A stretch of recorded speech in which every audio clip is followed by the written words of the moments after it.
I'm Sheetal Shah. I head the Department of Psychology at Webster Leiden campus, which is part of Webster University USA. And I also work with the Balmer Bridge to Hope, which is a project that works with survivors of human trafficking. And I've been a psychologist now in the field of psychology for over 20 years. And I still continue to love the subject because it fascinates me. I am looking at a photo book called Klink, and it has been authored, or rather photographed, by Laura.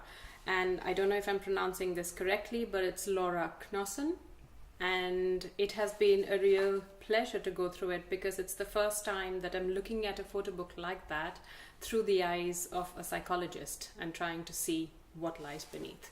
As I went along to read the book, to see the different collages and the relationship that was developed between Laura and Klink, it also reminded me of a client and a therapist relationship.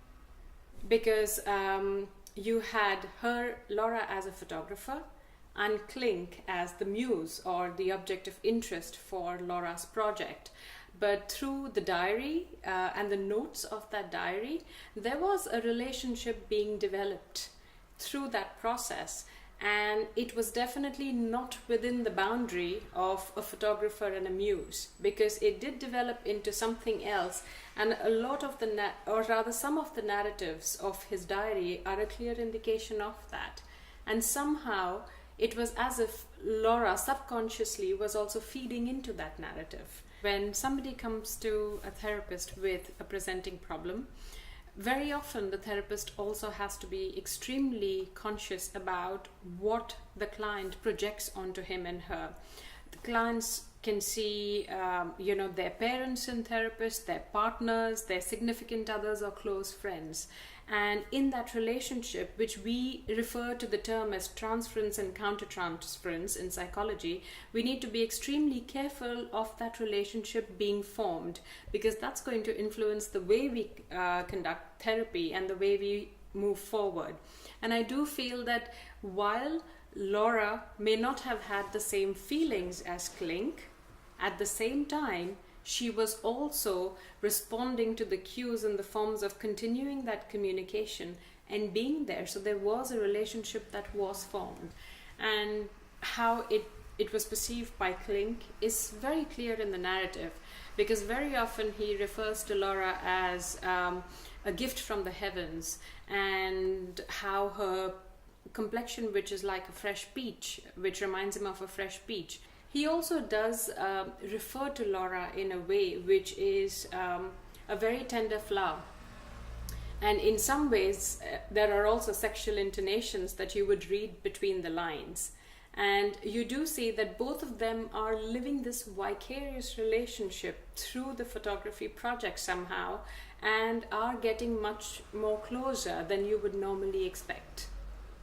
And if I see this particular photograph, I actually look at two individuals in one person. One individual that is extremely proud, courageous, he does not repent what he does, and the other one which is looking at redemption, or an opportunity for redemption. So that was extremely clear for me, or rather that stood out when I saw the first photograph, which was of Klink, and that impression stayed with me throughout the book. And my perception then was also guided by this impression that there are two eyes, but they are communicating something completely different. If I give it a thought,